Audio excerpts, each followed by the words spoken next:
Vamos a leer hoy la palabra de Dios en Segunda de Timoteo, capítulo 3. Segunda epístola del apóstol Pablo a Timoteo, capítulo 3. Si trajeron sus Biblias o lo pueden leer en la pantalla. ¿Cómo dice el título del capítulo 3 los que trajeron Biblia? Ustedes hablan más pasito que los de las 8.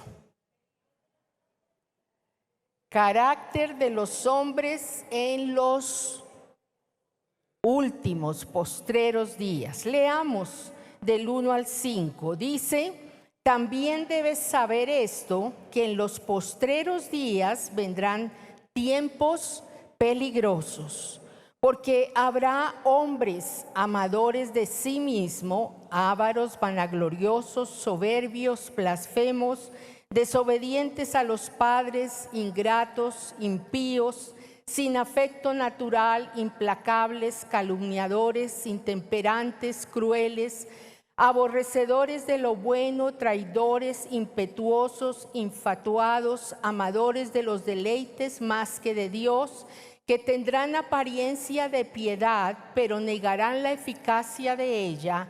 A estos evita. Vamos a enfocarnos sobre todo en el versículo 5, que tendrán apariencia de piedad, pero negarán la eficacia de ella. Ustedes tienen aquí un cuadro de todo lo que será el comportamiento de las personas en los últimos días. ¿Y cuántos saben por la palabra que estamos en los últimos días? Sí, así lo dicen las Escrituras. Estamos ya en los últimos días y el Señor regresa pronto por su iglesia. Y dice que en los últimos días pues habrá todo este listado de hombres malos. Pero dentro de ese listado dice que va a haber algunos que van a aparentar ser buenos, pero no lo son. Y el tema de hoy es bastante curioso, es falsa santidad. Vamos a orar y vamos a pedirle al Señor que nos hable. Amén. Ahí donde estás, dile: Señor, habla mi corazón. Gracias, Señor, por traernos hoy a este lugar para bendecirte, para honrarte, para darte adoración a ti, Señor. Gracias por toda tu fidelidad en la semana que acaba de pasar, por tus cuidados, por tu protección, por tu bendición, Señor. Estamos hoy aquí, Señor, porque tú nos sostienes. Y ahora pedimos, Señor, que tu palabra nos hable. Ahí donde estás, dile: Señor, abre mi corazón, mi mente para entender tu palabra, para recibirla, para ponerla en práctica. Gracias, Jesús. Amén. Amén.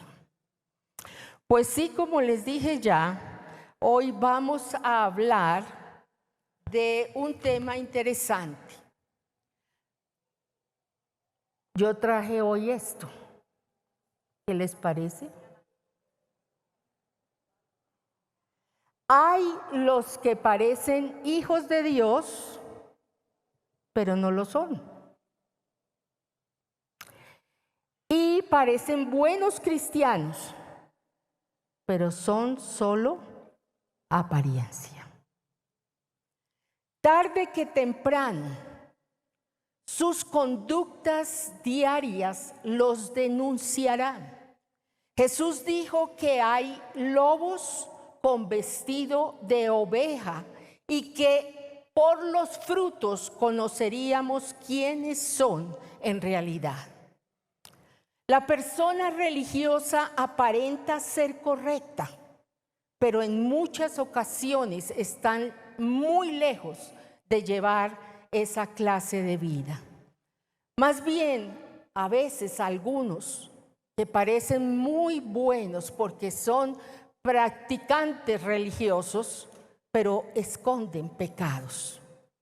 El dicho popular dice: las apariencias engañan.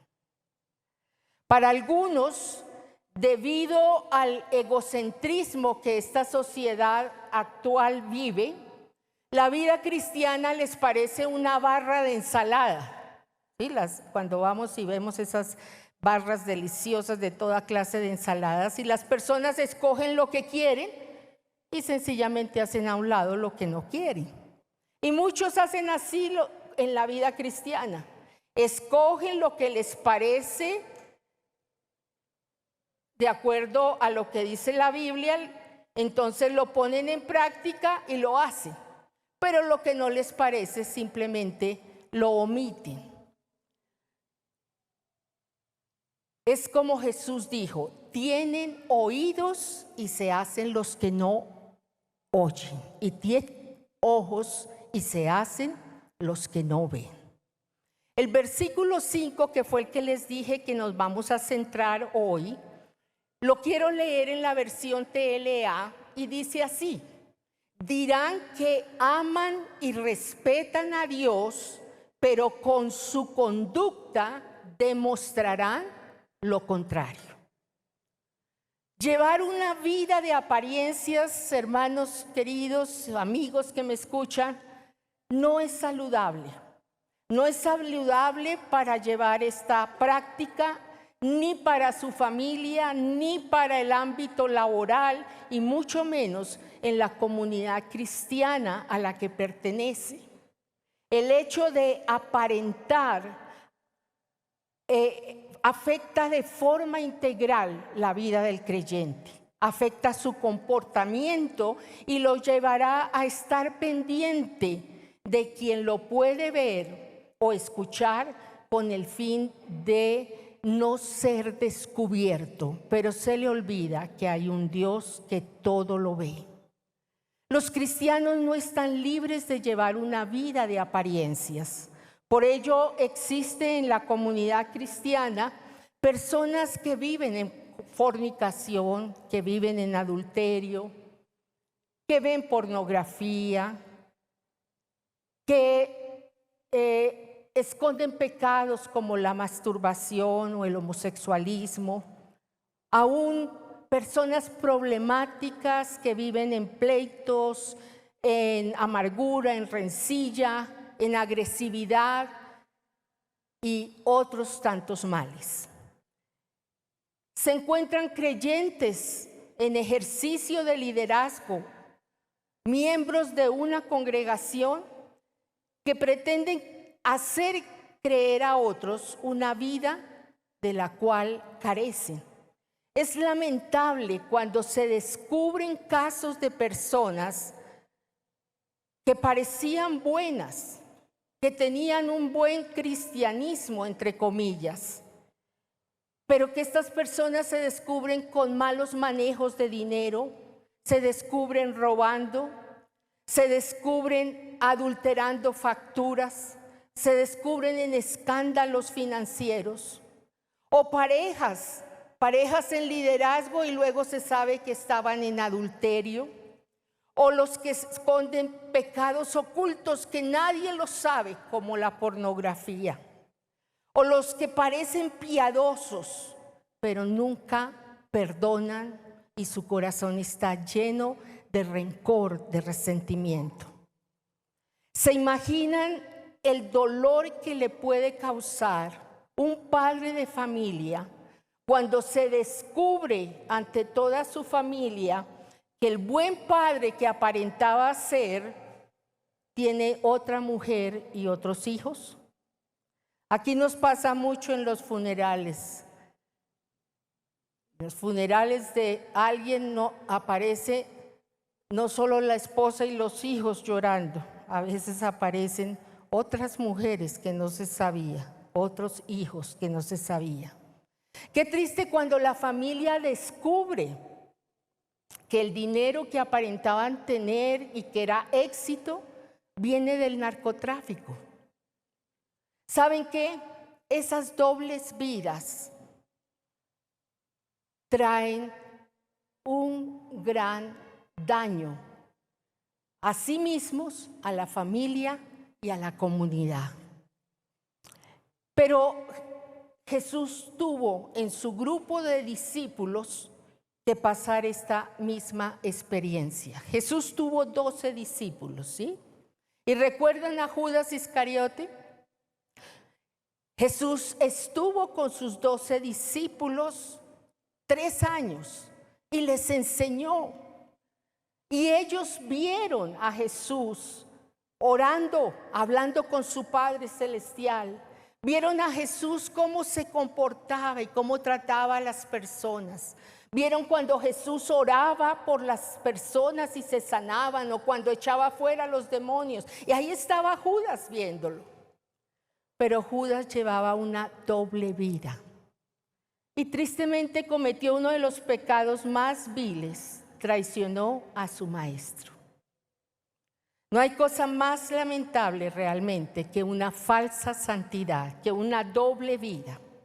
Y precisamente este mismo texto de Timoteo, en el versículo 9, dice el final de estas personas. En este caso lo voy a leer en otra versión que dice así. Me gusta mucho como dice: pero no siempre se saldrán con la suya. Un día, ¿qué va a pasar?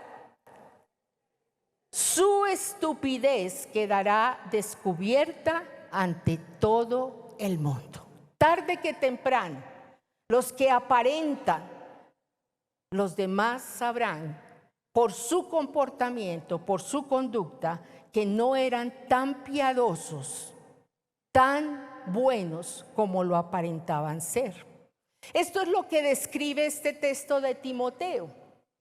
Pero no me voy a enfocar, ya les dije prácticamente un resumen, una introducción de lo que es una persona con una falsa identidad.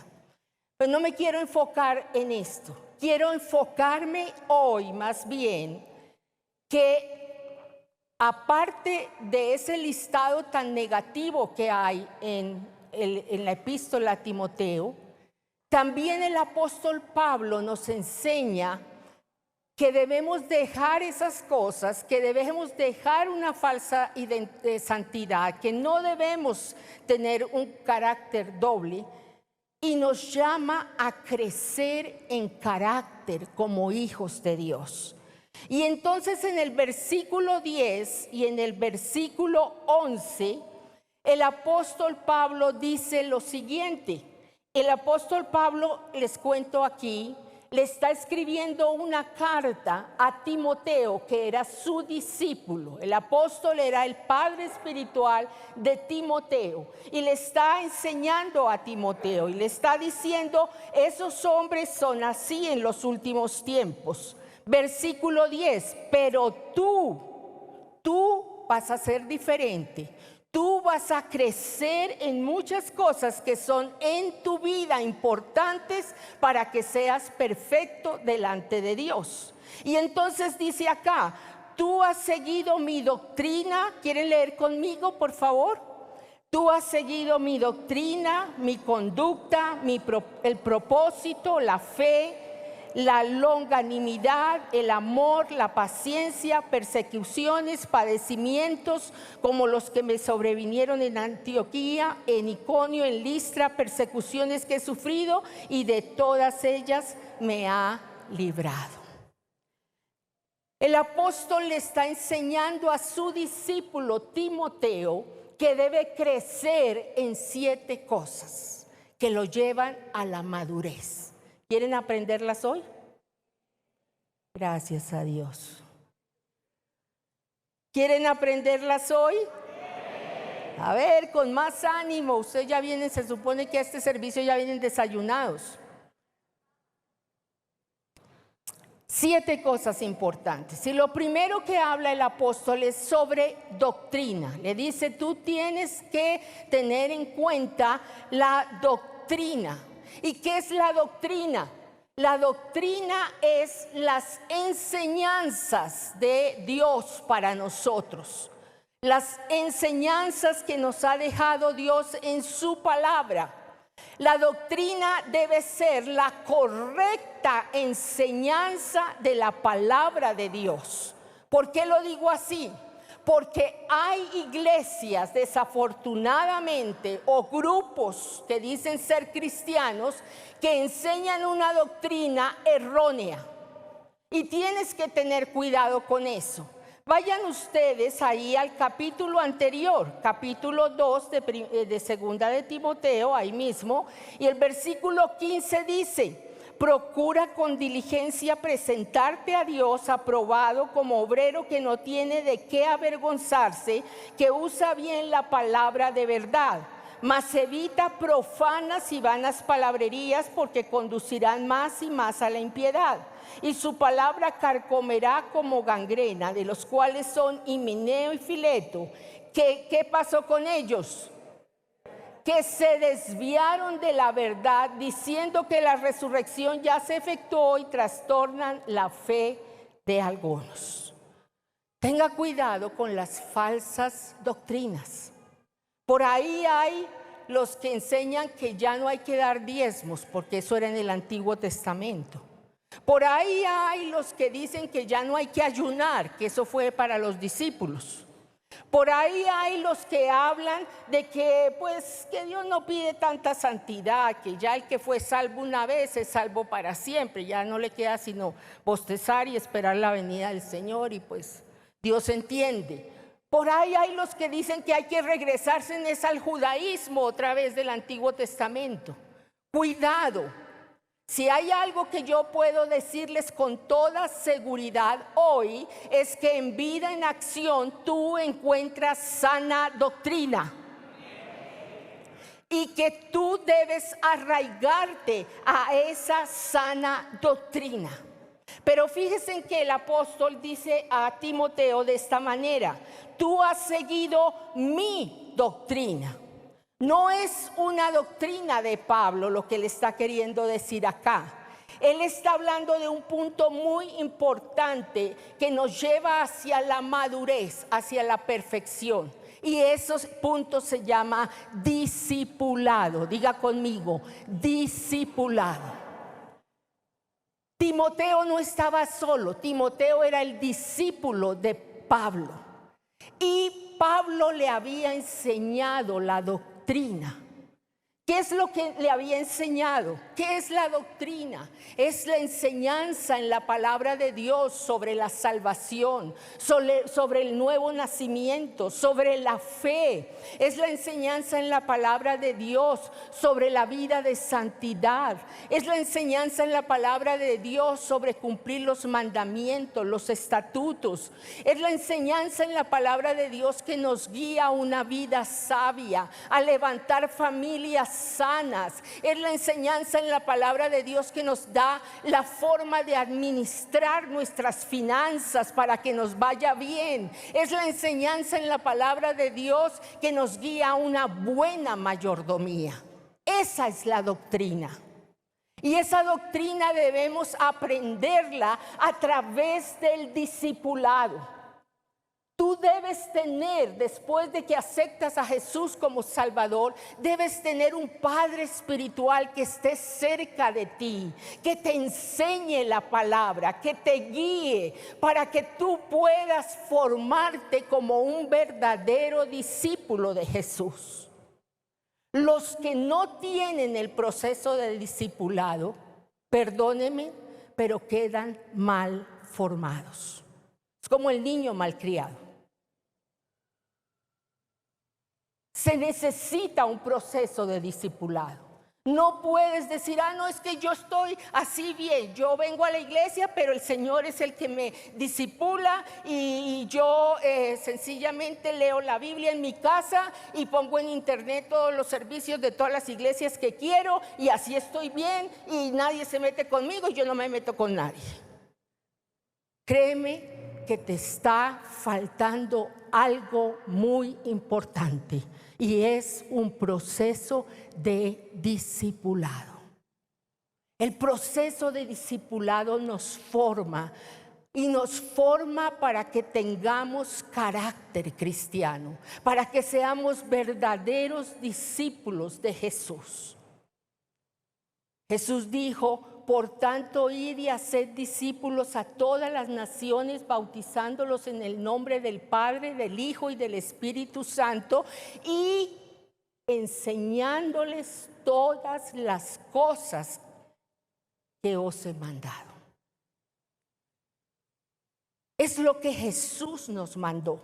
El discipulado no nació en Vida en Acción, el discipulado nació en el corazón de Dios. El discipulado fue la instrucción que Jesús dio a sus discípulos antes de ascender al cielo. Y dijo, por favor, vayan y formen a otros y enséñeles la doctrina, enséñeles la palabra de Dios. Y tú necesitas ser formado, discipulado. Y si tú ya fuiste discipulado y pasaste todos los procesos que hay de discipulado, entonces no te quedes ahí sentado. Tienes que ponerte de pies, activo, dinámico, y ir y discipular a otros. Porque a veces se aprende más discipulando a otros que cuando tú estabas sentado. ¿Sí o no? Lo segundo que dice acá es conducta. Pablo le dice a Timoteo, crece en conducta. El verdadero discípulo de Jesús que ha recibido la sana doctrina, sencillamente el fruto de esa doctrina, de esa enseñanza, es que comienza a comportarse de acuerdo a la palabra de Dios. Ahora, yo tengo unas buenas nuevas que darle aquí a alguien si no lo sabe. El día que tú aceptaste a Jesús como tu Salvador, las cosas cambian. Ya no vives más como vivías en tu vida de pecado. Desde el momento en que aceptas a Jesús, tú tienes que cambiar tu estilo de vida por completo y tienes que empezar a hacer la voluntad de Dios que está en este libro. Perdónenme que mi Biblia es un poquito pesada. Vivimos de acuerdo a la palabra de Dios. Y ese cambio es difícil, sí, es difícil. Pero por eso necesitas tener un proceso de discipulado. O por eso tú debes acompañar a otros en el proceso de discipulado. Ahora, el apóstol Pablo le dice aquí, sigue mi conducta. El apóstol Pablo le estaba diciendo a Timoteo, mírame a mí, cómo hablo, cómo vivo, todo lo que hago, y imíteme. Él mismo dijo en 1 Corintios 11:1, sed imitadores de mí, así como yo de Cristo. Y ese es el reto hermoso del discipulado. Es que tú le dices a tu discípulo, mírame a mí, cómo yo hablo, cómo yo vivo, cómo yo me expreso. Sígame y todo lo que yo haga, hazlo. Yo le doy gracias al Señor que yo tuve un buen padre espiritual y tuve un buen proceso de discipulado, y ese buen proceso de discipulado, digo yo, me ha tenido en pie y firme por todos los años de vida cristiana que ya llevo, que son como 50 y pico. Y vuelvo y les digo, no soy vieja. Pero si tú no tienes un buen proceso de discipulado, no echas raíces. No echas raíces y vas a estar titubeando para allá y para acá. Es necesario que tú aprendas a imitar a alguien. Es necesario que aquí en la iglesia haya pastores y líderes, y los hay, que te puedan decir, mira, sígueme a mí, haz lo que yo hago. Esto a veces no le gusta a muchos y por eso no les gusta el discipulado. Porque a veces están acostumbrados a la iglesia tradicional, que tú simplemente asistías allá a la reunión, y cuando termina la reunión cada uno para su casa, nadie se mete con nadie. Pero el discipulado se trata de que si yo soy tu padre espiritual, yo me meto en tu rancho. Y no solo eso, porque dirán, uy, pero qué arbitraria. No. Mi discípulo tiene todo el derecho de meterse en mi rancho también. Porque yo no ando con esto.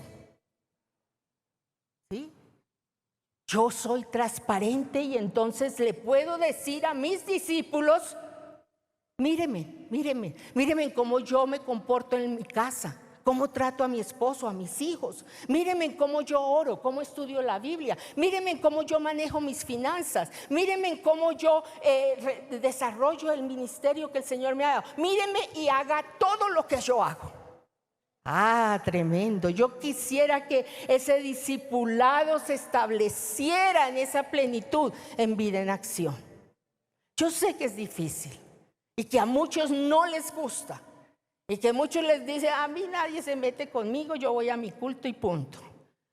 No lo digas más así. Necesitas un proceso de discipulado para llegar a la madurez en tu vida espiritual. Tercero, ¿qué dice el apóstol?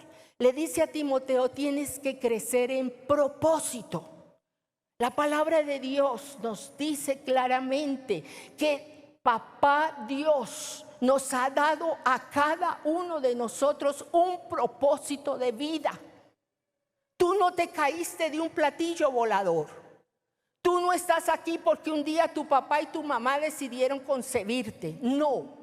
Tú estás aquí porque Dios te dio la vida. Y no solo te dio la vida, sino que cuando te la dio, te dio un plan de vida, un proyecto de vida. ¿Sabe cuál es el problema? Que muchos desconocen por completo su propósito de vida. ¿Cuántos papás hay aquí? Ah, sí, véanlos, hay hartos. Les pregunto, ¿ustedes trazaron el propósito de Dios para la vida de sus hijos? Perdonen, no alcanzo a que me contesten eso, pero yo creo que hay padres que dicen, pero pastora, si no sé ni el mío. Así es. Algunos piensan que están en la vida para trabajar, comer y dormir. Y al otro día, trabajar, comer y dormir. Y al otro día, trabajar, comer y dormir. Y el domingo, para descansar, para el lunes, trabajar, comer y dormir.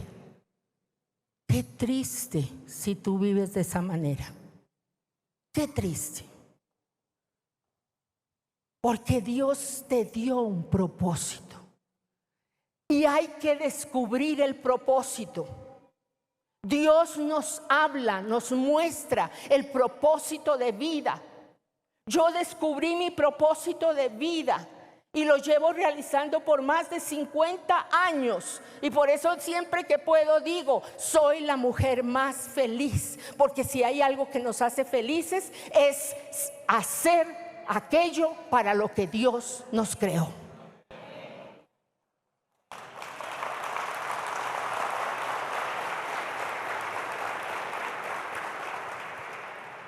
Sí, tengo muchas dificultades, no les voy a negar. He luchado con mucho en la vida, pero soy feliz haciendo lo que Dios me puso a hacer. Y eso lo llena todo. Y no hay cosa mejor que saber para dónde uno va. Eso de que te subes a un bus y que quién sabe si es, y se baja y coge otro bus, y vuelve y se baja y coge otro bus, eso no funciona. No vivas en ese despiste de vida.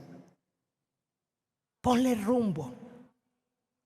Los papás, vuelvo al punto de los papás. Cuando Dios nos da hijos, los papás nos arrodillamos y le decimos, Dios, ¿con qué propósito nos diste este hijo? O antes de concebirlo, si quiere. Y Dios nos habla. Y Dios nos dice, este hijo que te doy es para esto.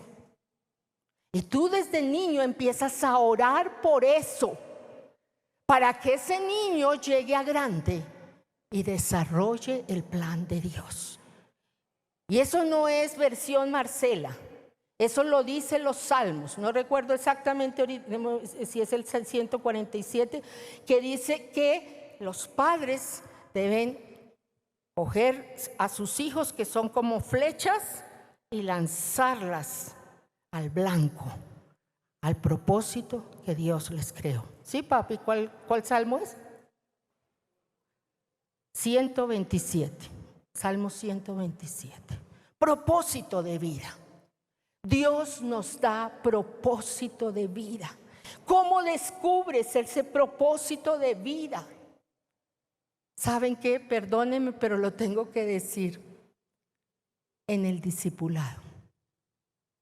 En el discipulado descubres tu propósito de vida.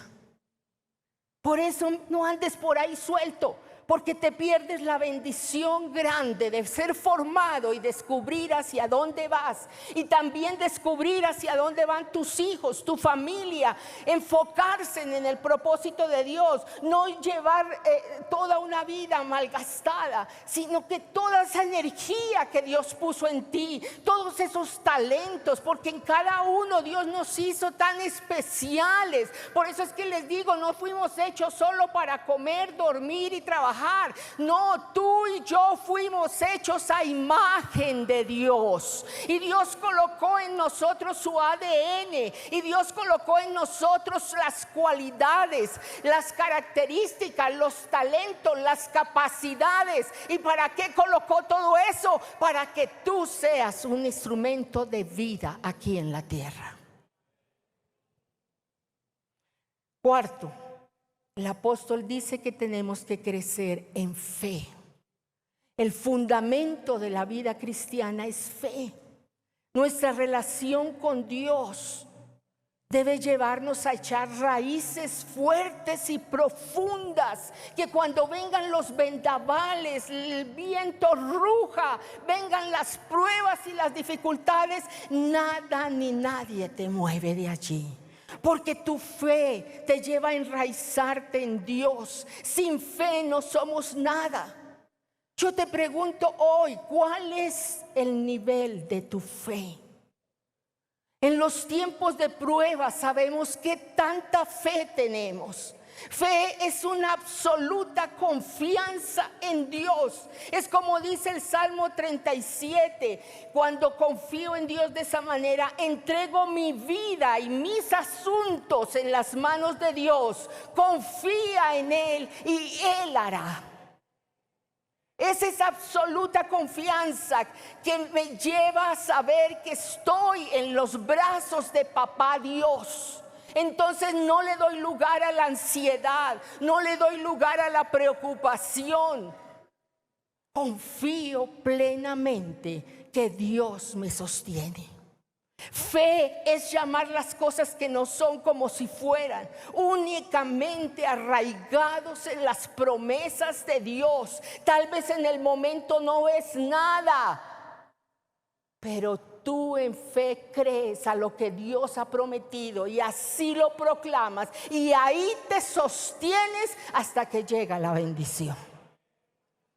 El apóstol Pablo dice en quinto lugar que debemos crecer en perseverancia y en firmeza. Es la palabra un poquito difícil, longanimidad.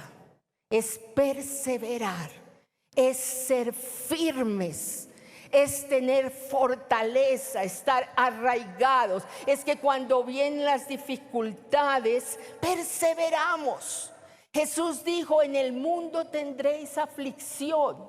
Este es un mundo de aflicción porque es un mundo caído. En ningún momento Jesús prometió que la vida cristiana sería sin aflicción. Tenemos que pasar por aflicción. Pero dice Jesús, confiad, yo he vencido.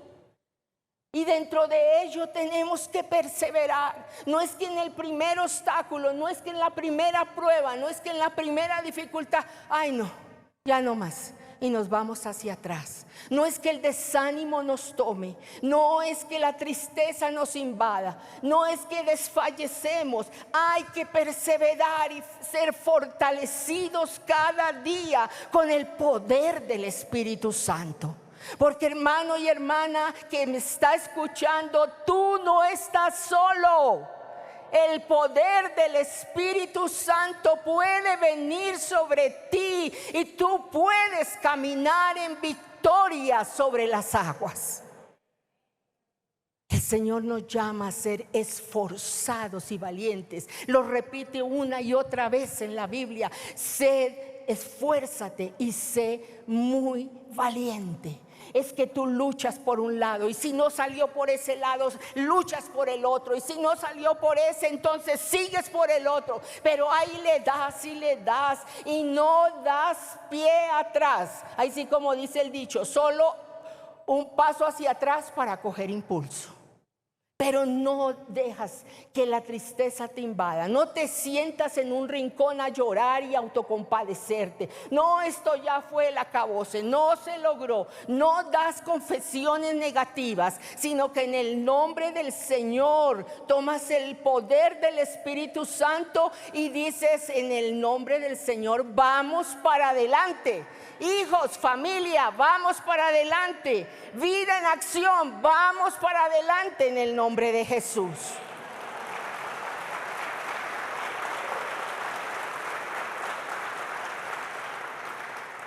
Dígale al que está al lado: vamos para adelante. Ni un paso atrás, ni un paso atrás. Y qué lindo que es entre esposos o hijos o padres digan: vamos para adelante, yo te ayudo, yo te ayudo, yo te ayudo, yo te sostengo. Si hay algo lindo que el Señor nos ha permitido a mi esposo y a mí, les cuento que en diciembre cumplimos 40 años de casados.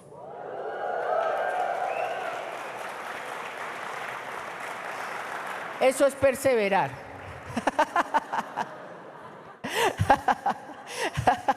No era el punto que quería decir. Lo que quiero decir es que Dios nos ha dado una bendición muy linda. Y no sé si en muchos matrimonios pasa, y eso es lo lindo del matrimonio.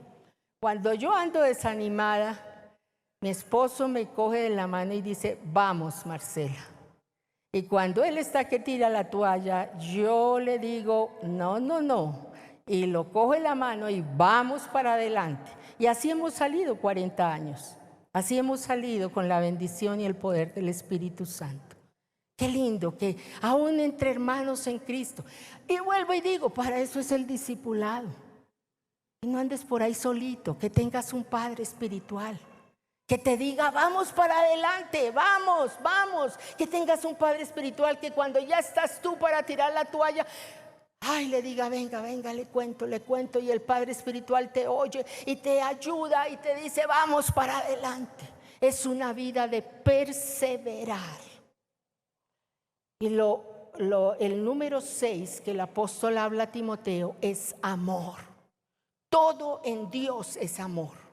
El amor de Dios nos llena, nos envuelve y es fuerza, es energía. Todo lo hacemos en amor y todo lo hacemos por amor. Dios entregó a su único hijo por amor. Jesús murió en la cruz por nosotros por amor. Y nosotros seguimos a Jesús y le obedecemos por amor. Nos relacionamos unos a otros en amor. Cumplimos el propósito de Dios en amor. Sin amor nada tiene sentido. Y tengo unas buenas nuevas para decirles. Casi a todos nos escasea el amor, humanamente hablando. Sí, así es. Pero cuando te escasee, aplica Romanos 5:5. Y llénate del amor de Dios. Romanos 5:5 dice que el amor de Dios es derramado en nuestros corazones por el Espíritu Santo. Yo le digo a mis discípulos: pónganse debajo de la regadera del Espíritu Santo, alcen las manos y digan: lléname, lléname con tu amor. Porque solo con el amor de Dios podemos sacar familias adelante. Solo con el amor de Dios, el poder del amor es increíble. Y podemos hacer muchas cosas con el amor de Dios. Y lo otro que dice Pablo, que es el último, número 7, él habla de paciencia y se une también por el texto en la misma epístola de Timoteo, paciencia y mansedumbre. ¿Qué es eso? Es soportar soportar. Y eso sí que cuesta trabajo, ¿verdad? Soportar sin irritarnos, sin salirnos de control, sin decir no sabe quién soy yo, sin sacar a relucir la soberbia, el orgullo. Miren lo que dice la palabra de Dios: soportaos con paciencia los unos a los otros en amor. A mí me fascina que la Biblia diga esa palabra, soportar.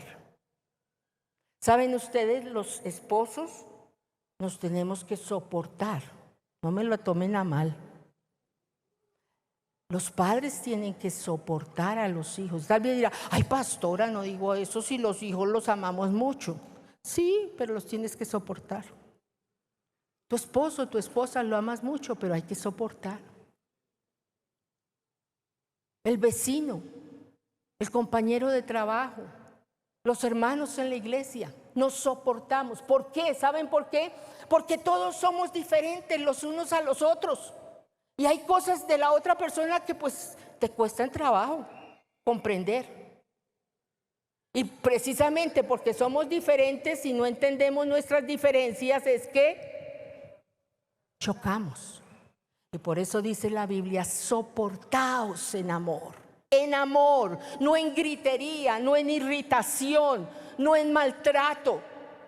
Soportarnos. El espíritu de paciencia, de mansedumbre, nos lleva a mantener la calma en medio de la crisis. Nos lleva a caminar en humildad, en sencillez de corazón. Nos lleva a ser agradecidos en lo mucho y en lo poco. ¿Y sabe cómo lo hacemos? Con el poder del Espíritu Santo. Por eso dice Santiago capítulo 1 de esta manera: hermanos míos, alégrense cuando tengan que enfrentar diversas dificultades. Próxima vez que estés en dificultades, alégrate. Mire lo que dice ahí. Ustedes ya saben que así se pone a prueba su fe. Cuando estamos en dificultades, nuestra fe está siendo probada y eso los hará ¿qué? Más pacientes. Ahora bien, la paciencia debe alcanzar la meta de hacerlos ¿cómo? Dígalo conmigo, a ver, por favor, lo último que diga conmigo fuerte. De hacerlos completamente maduros y mantenerlos sin defecto. ¡Oh, qué lindo! ¡Qué lindo! ¡Qué lindo! ¿Cuántos están sobrados en paciencia, en mansedumbre acá? Pase para darles un aplauso.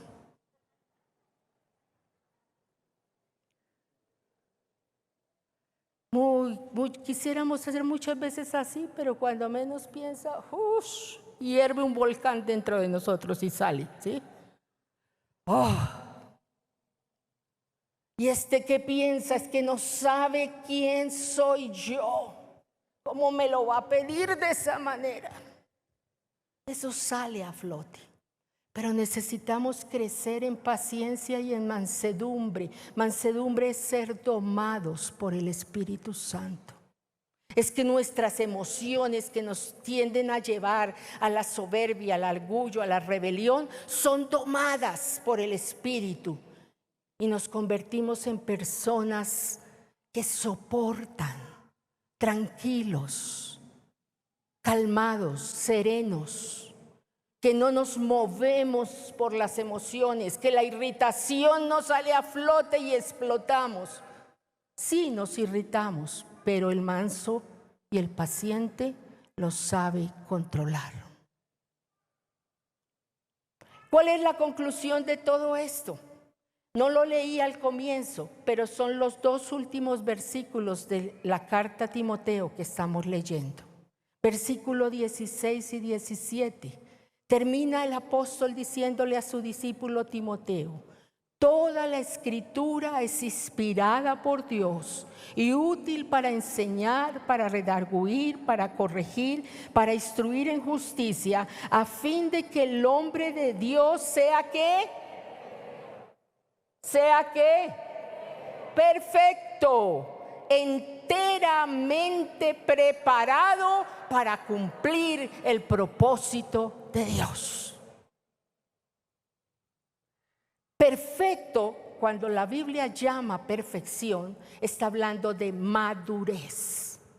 Dios quiere que tú y yo, desde el momento que aceptamos a Jesús como nuestro Salvador, entremos en un proceso de crecimiento a través del discipulado hasta que lleguemos a la madurez, llenos de fe, de amor, conociendo el propósito de Dios para nuestras vidas, llenos de paciencia, de firmeza, de perseverancia, formando discípulos aquí y allá.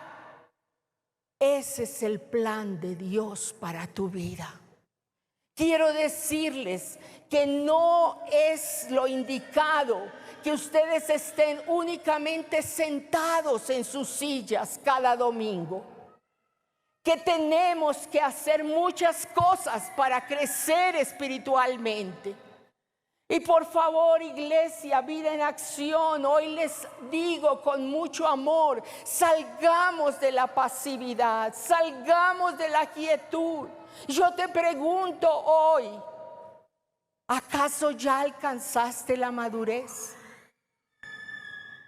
Ni yo misma puedo decirlo en esta mañana, todavía me falta.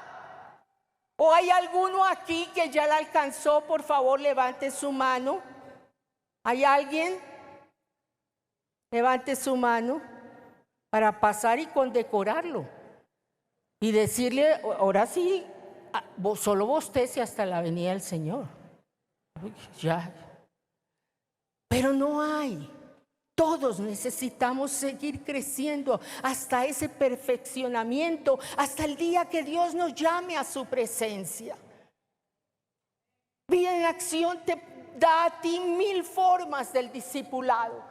Aún si aparece esa excusa que yo hoy les pido, no vuelva a dejar que esa palabra llene tu boca cuando se te dice ven a las escuelas, ven al discipulado, ven a servir al Señor. Y las personas justifican tanto diciendo no tengo tiempo.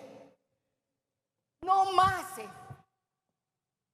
¿Qué tal que un día tú en necesidad fueras a orar al Padre y a decirle, papá Dios, ayúdame en esto? Y Dios te dijera, qué pena, el cielo está congestionado, tenemos mucho trabajo, no se puede atender su petición.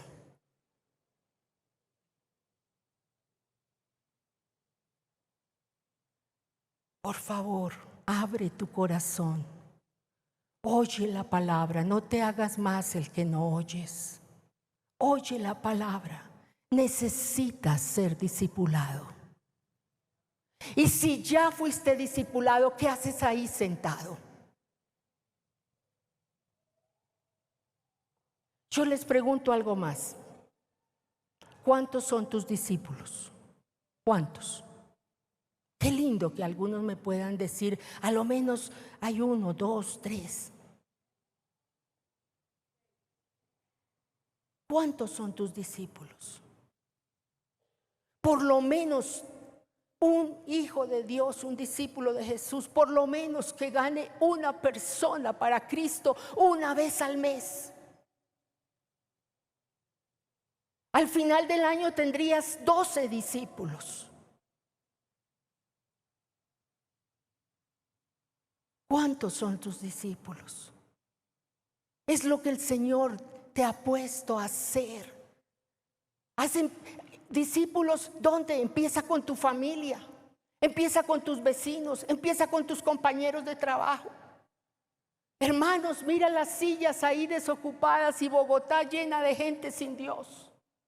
Y yo quiero contarle a alguien algo a ustedes hoy. Los pastores no son los que se reproducen, son las ovejas las que se reproducen. ¿Cuántos traes a la iglesia? ¿Cuántos los llevas a los pies de Cristo? ¿Cuántos discípulos tienes? Y no me diga la palabra famosa, no tengo tiempo. ¿Saben quién se resiste al discipulado y siempre pondrá 1000 obstáculos al discipulado? El diablo. Si hay algo que al diablo no le gusta, es el discipulado, porque pierde esa persona. La pierde. Porque esa persona se encamina y empieza a ir hacia adelante y no hay nada que la detenga. Pero no dejes que el trabajo, que las preocupaciones, que la vida social te enrede. No lo dejes.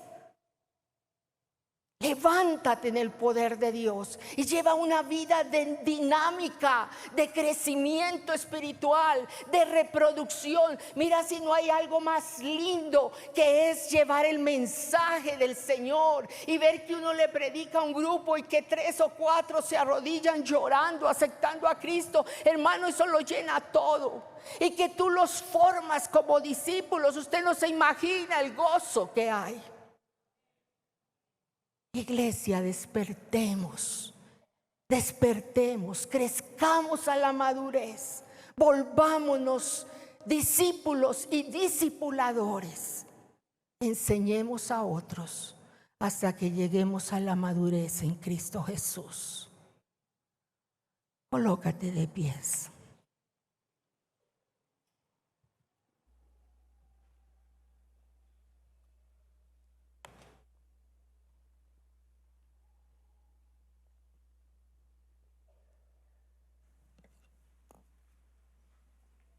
Ya voy a terminar, estamos a tiempo. Cierra tus ojos y piensa de lo que has escuchado, en cuántas cosas tienes que crecer. No te acomodes a una falsa santidad, a simplemente aparentar.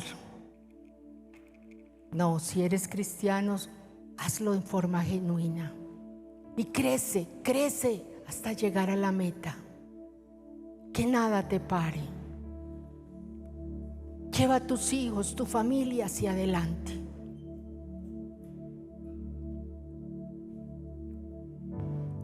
Dile, Señor, dame sed por ti. Dame anhelo por tu presencia.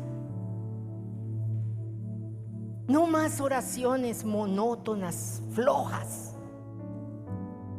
No más leer la Biblia cuando vienes a culto y luego lo guardas. Entra en un fervor del Espíritu y dile, Señor, yo quiero crecer. Yo quiero crecer. Entra en el programa de discipulado de la iglesia. Sé parte de ese programa discipulando a otros. Gánate una persona para Cristo, por lo menos una al mes, y fórmala como discípulo del Señor. Crece en amor, crece en paciencia, crece en fe, crece en perseverancia, en mansedumbre. Conoce el propósito de Dios para tu vida. Porque lo cierto es que en esta iglesia deben haber apóstoles, profetas, pastores, evangelistas, maestros.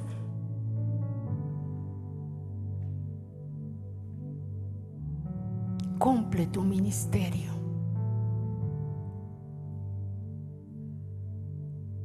Levanta tus manos si quieres hacerlo.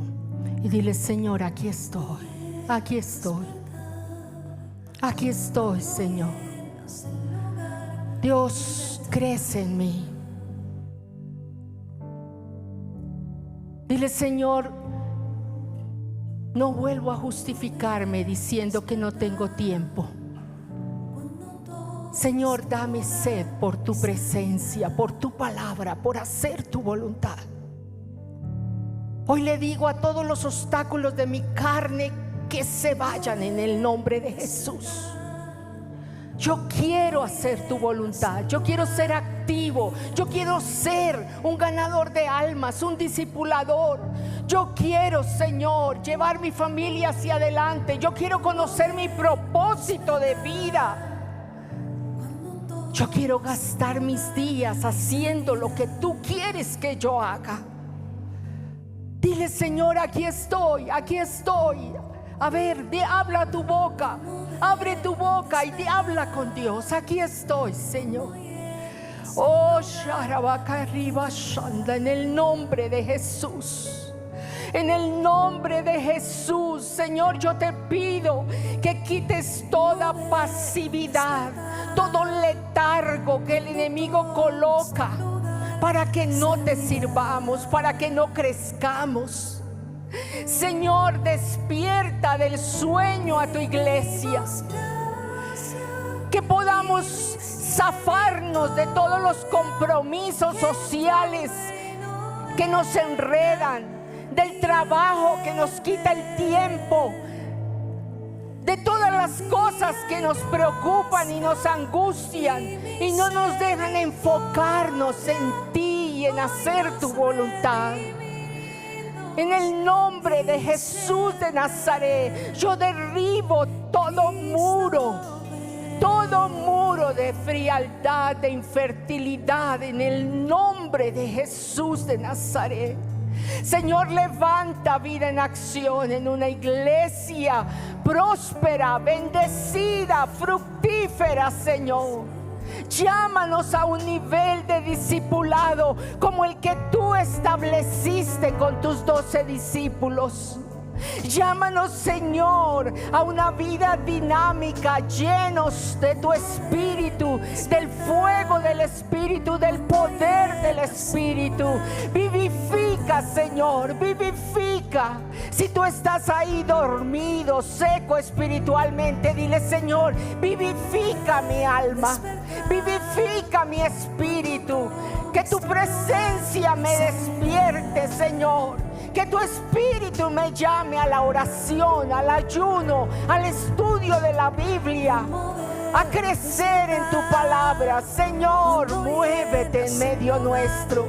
Muévete en medio nuestro. Llama a tu pueblo, Señor. Llama a tu pueblo. Llama a tu pueblo, Señor. Oh, abre sus oídos para oír tu palabra y para ponerla en práctica, Señor. Derribamos toda falsa santidad que haya en el corazón de algunos. Eso de vivir en apariencia de lo que no son, Señor.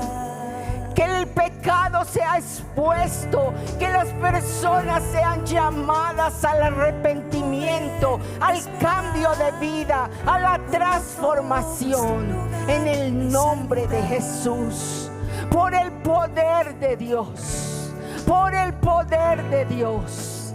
Dile, fuego de Dios, consúmeme.